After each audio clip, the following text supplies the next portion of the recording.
City India news Telugu. Sir sir sir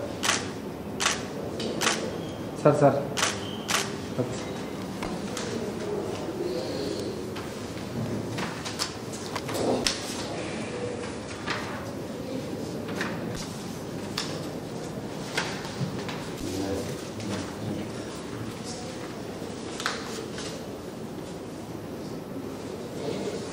నేను టీకే అరుణ మహబూబ్ నగర్ లోక్సభలో ఒక స్థానాన్ని భర్తీ చేయడానికి అభ్యర్థిగా నామినేట్ చేయబడినందున చట్టం ప్రకారం భారత రాజ్యాంగంపై నేను నిజమైన విశ్వాసం మరియు విధేయతను కలిగి ఉంటానని మరియు భారతదేశ సార్వభౌమత్వాన్ని మరియు సమగ్రతను కాపాడగలనని భగవంతుని సాక్షిగా నిష్ఠతో ప్రమాణం చేస్తున్నాను.